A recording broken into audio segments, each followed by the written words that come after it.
भगवान विष्णु ने जब प्रेम सहित श्री राम को देखा, तब वे श्री लक्ष्मी जी के पति श्री लक्ष्मी जी सहित मोहित हो गए।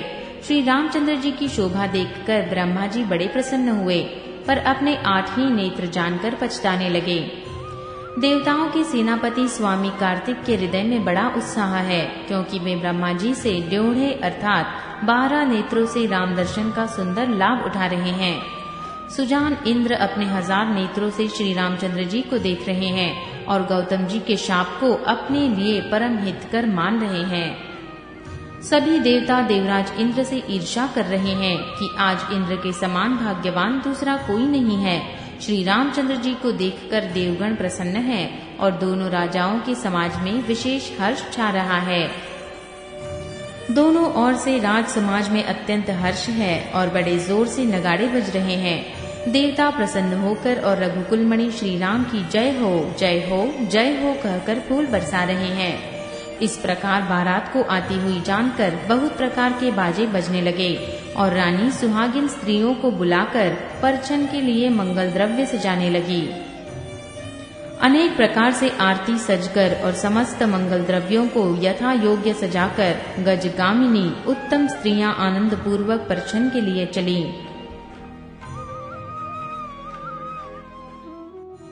सभी स्त्रियां चंद्रमुखी और सभी मृगलोचनी हैं और सभी अपने शरीर को शोभा से रीत के गर्व को छुड़ाने वाली है। रंग रंग की सुंदर साड़ियां पहने हैं और शरीर पर सब आभूषण सजे हुए हैं। समस्त अंगों को सुंदर मंगल पदार्थों से सजाए हुए वे कोयल को भी लजाती हुई गान कर रही हैं। कंगन, करधनी और नुपुर बज रहे हैं।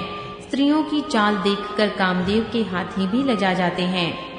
अनेक प्रकार के बाजे बज रहे हैं। आकाश और नगर दोनों स्थानों में सुंदर मंगलाचार हो रहे हैं। सची, सरस्वती, लक्ष्मी, पार्वती और जो स्वभाव से ही पवित्र और सयानी देवाग्नाएं थीं, वे सब कपट से सुंदर स्त्री का वेश बनाकर रनिवास में जा मिली और मनोहर वाणी से मंगलगान करने लगी। सब कोई हर्ष के विशेष वश थे, अतः किसी ने उन्हें पहचाना नहीं। कौन किसी जाने पहचाने, आनंद के वश हुई सब दुल्हा बने हुए ब्रह्म का परछन करने चली। मनोहर गान हो रहा है, मधुर मधुर नगाड़े बज रहे हैं, देवता फूल बरसा रहे हैं, बड़ी अच्छी शोभा है। आनंद कंद दुल्हा को देखकर सब स्त्रियां हृदय में हर्षित हुई। उनके कमल सरीखे नेत्रों में प्रेमाश्रुओं का जल उमड़ आया और सुंदर अंगों में पुलकावली छा गई। श्री रामचंद्र जी का वरवेश देखकर सीता जी की माता सुनैया जी के मन में जो सुख हुआ, उसे हजारों सरस्वती और शेष जी 100 कल्पों में भी नहीं कह सकते। मंगल अवसर जानकर नेत्रों के जल को रोके हुए रानी प्रसन्न मन से परछन कर रही है। वेदों में कहे हुए तथा कुलाचार के अनुसार सभी व्यवहार रानी ने भलीभांति किए। पंच शब्द, पंच ध्वनि और मंगलगान हो रहे हैं। नाना प्रकार के वस्त्रों के पावड़े पड़ रहे हैं। उन्होंने आरती करके अर्घ्य दिया। तब श्री राम जी ने मंडप में गमन किया। दशरथ जी अपनी मंडली सहित विराजमान हुए। उनके वैभव को देखकर लोकपाल भी लजा गए। समय समय पर देवता फूल बरसाते हैं और भूदेव ब्राह्मण समयानुकूल शांति पाठ करते हैं। आकाश और नगर में शोर मच रहा है। अपनी पराई कोई कुछ भी नहीं सुनता। इस प्रकार श्री रामचंद्र जी मंडप में आए और अर्घ्य देकर आसन पर बैठाए गए। आसन पर बैठाकर आरती करके दूल्हा को देखकर स्त्रियां सुख पा रही हैं। वे ढेर के ढेर मणि, वस्त्र और गहने निछावर करके मंगल गा रही हैं। ब्रह्मा आदि श्रेष्ठ देवता ब्राह्मण का वेश बनाकर कौतुक देख रहे हैं। वे रघुकुल रूपी कमल के प्रफुल्लित करने वाले सूर्य श्री रामचंद्र जी की छवि देखकर अपना जीवन सफल जान रहे हैं। नाई, बारी, भाट और नट श्री रामचंद्र जी की निछावर पाकर आनंदित हो सिर नवाकर आशीष देते हैं। उनके हृदय में हर्ष समाता नहीं है। वैदिक और लौकिक सब रीतियां करके जनक जी और दशरथ जी बड़े प्रेम से मिले। दोनों महाराज मिलते हुए बड़े ही शोभित हुए। कवि उनके लिए उपमा खोज खोज कर लजा गए। जब कहीं भी उपमा नहीं मिली, तब हृदय में हार मानकर उन्होंने मन में यही उपमा निश्चित की कि इनके समान ये ही है। समधियों का मिलाप या परस्पर संबंध देखकर देवता अनुरुक्त हो गए, फूल बरसाकर उनका यश गाने लगे। जब से ब्रह्मा जी ने जगत को उत्पन्न किया, तब से हमने बहुत विवाह देखे सुने, परंतु सब प्रकार से समाज, साज समाज और बराबरी के समधी तो आज ही देखे। देवताओं की सुंदर सत्यवाणी सुनकर दोनों और अलौकिक प्रीति छा गई। सुंदर पावड़े और अघर्य देते हुए जनक जी दशरथ जी को आदरपूर्वक मंडप में ले आए। मंडप को देखकर उसकी विचित्र रचना और सुंदरता से मुनियों के मन भी हरे गए। सुजान जनक जी ने अपने हाथों से ला ला कर सबके लिए सिंहासन रखे।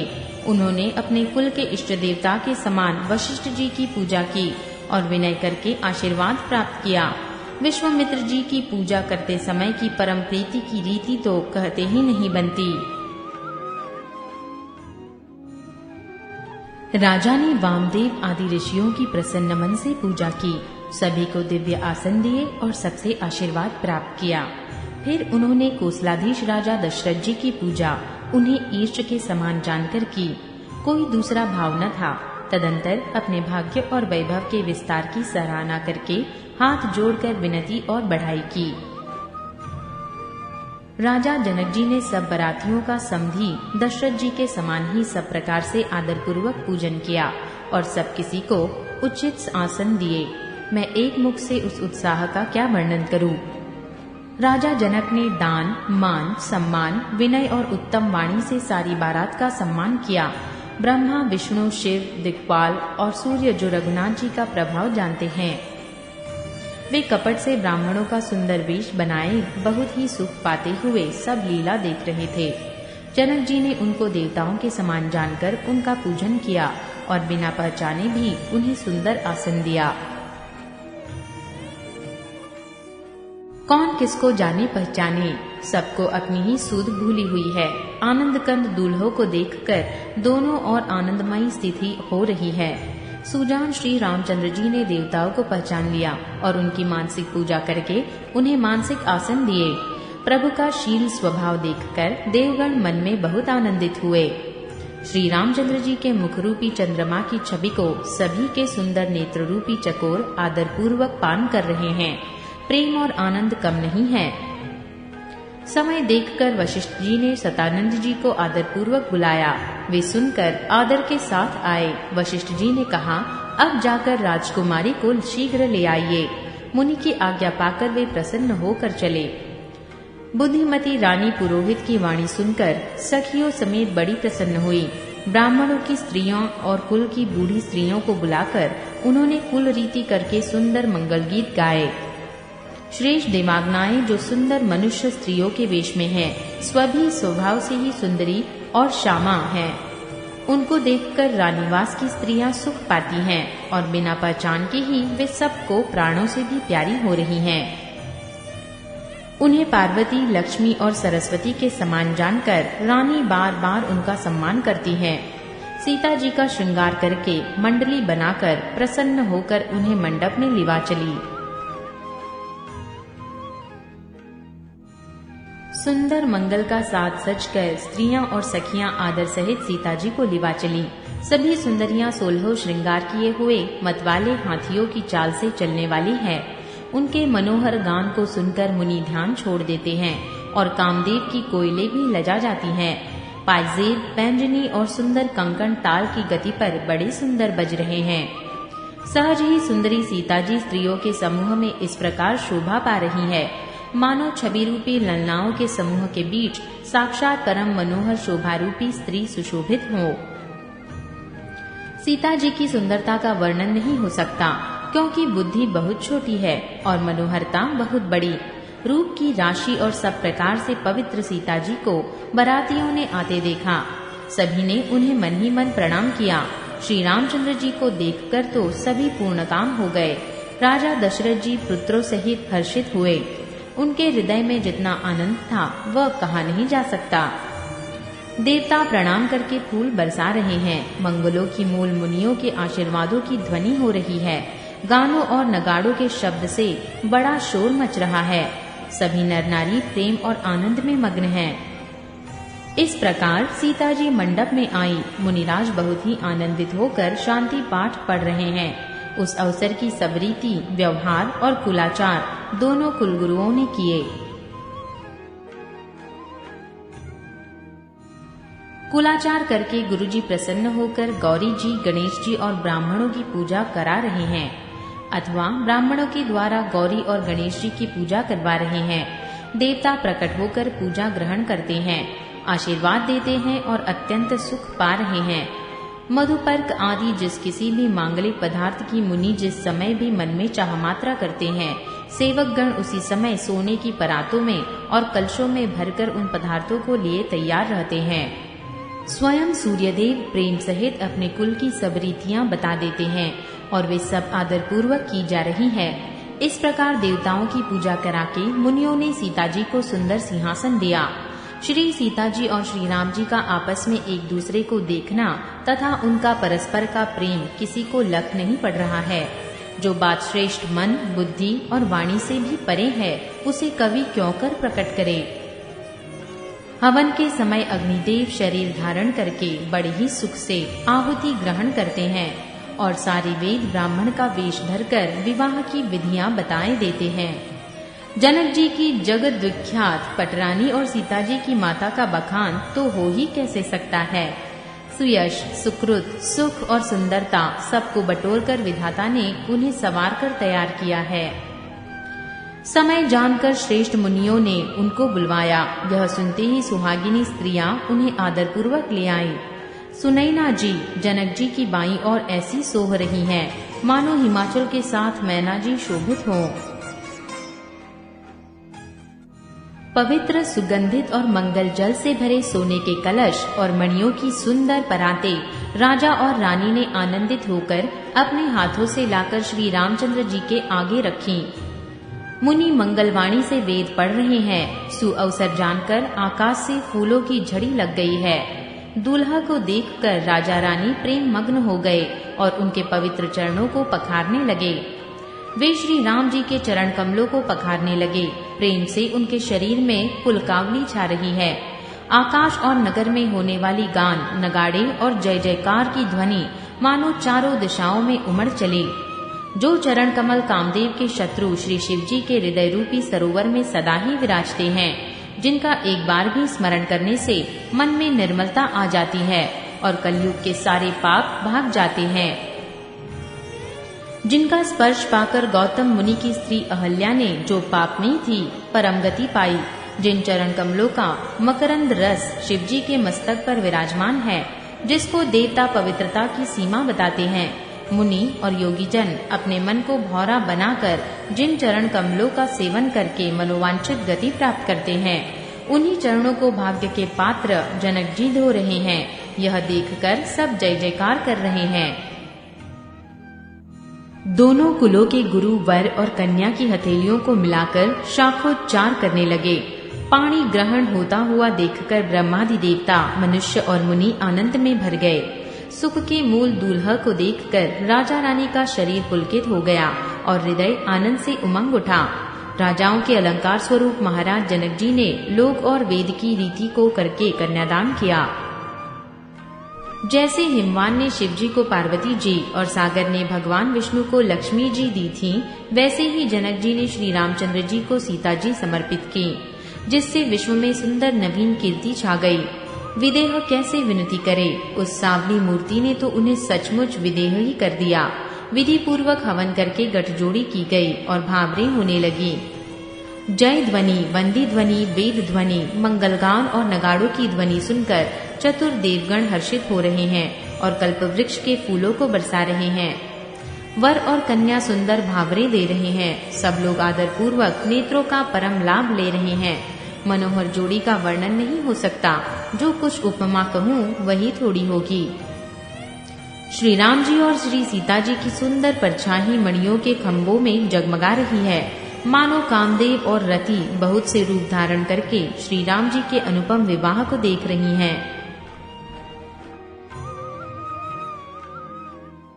उन्हें दर्शन की लालसा और संकोच दोनों ही कम नहीं है, इसीलिए वे मानो बार बार प्रकट होते और छिपते हैं। सब देखने वाले आनंद मग्न हो गए और जनक जी की भांति सभी अपनी सूध भूल गए। मुनियों ने आनंद पूर्वक भांवरे फिराई और नेग सहित सब रीतियों को पूरा किया। श्री रामचंद्र जी सीता जी के सिर में सिंदूर दे रहे हैं। यह शोभा किसी प्रकार भी कहीं नहीं जाती, मानो कमल को लाल पराग से अच्छी तरह भरकर अमृत के लोभ से साफ चंद्रमा को भूषित कर रहा है। यहाँ श्री राम के हाथ को कमल की, सिंदूर को पराग की, श्री राम की शाम भुजा को सांप की और सीता जी के मुख को चंद्रमा की उपमा दी गई है। फिर वशिष्ठ जी ने आज्ञा दी, तब दूल्हा और दुल्हन एक आसन पर बैठे। श्री राम जी और जानकी जी की श्रेष्ठ आसन पर बैठे। उन्हें देखकर दशरथ जी मन में बहुत आनंदित हुए। अपने सुकृत रूपी कल्प वृक्ष में नए फल देखकर उनका शरीर बार बार पुलकित हो रहा है। 14 भुवनों में उत्साह भर गया। सबने कहा कि श्री रामचंद्र जी का विवाह हो गया। जीव एक है और यह मंगल महान है। फिर भला यह वर्णन करके किस प्रकार समाप्त किया जा सकता है। तब वशिष्ठ जी की आज्ञा पाकर जनक जी ने विवाह का सामान सजाकर मांडवी जी, श्रुतकीर्ति जी और उर्मिला जी, इन तीनों राजकुमारियों को बुला लिया। कुशध्वज की बड़ी कन्या मांडवी जी को, जो गुणशील, सुख और शोभा की रूप ही थी, राजा जनक ने प्रेम पूर्वक सब रीतियां करके भरत जी को ब्याह दिया। जानकी जी की छोटी बहन उर्मिला जी को सब सुंदरियों में शिरोमणि जानकर उस कन्या को सब प्रकार से सम्मान करके लक्ष्मण जी को ब्याह दिया। और जिनका नाम श्रुतकीर्ति है और जो सुंदर नेत्रों वाली, सुंदर मुख वाली, सब गुणों की खान और रूप तथा शील में उजागर है, उनको राजा ने शत्रुघ्न को ब्याह दिया। दुल्हा और दुल्हने परस्पर अपने अपने अनुरूप जोड़ी को देखकर सकुचाते हुए हृदय में हर्षित हो रही हैं। सब लोग प्रसन्न होकर उनकी सुंदरता की सराहना करते हैं और देवगण फूल बरसा रहे हैं। सब सुंदरी दुल्हने सुंदर दूल्हा को देखकर साथ एक ही मंडप में ऐसी शोभा पा रही हैं, मानो जीव के हृदय में चारों अवस्थाएं अपने चारों स्वामियों सहित विराजमान हो। सब पुत्रों को बहुओं सहित देखकर अवध नरेश दशरथ जी ऐसे आनंदित हैं, मानो वे राजाओं की शिरोमणि क्रियाओं सहित चारों फल पा गए हों। श्री रामचंद्र जी के विवाह की जैसी विधि वर्णन की गई, उसी रीति से सब राजकुमार विवाहे गए।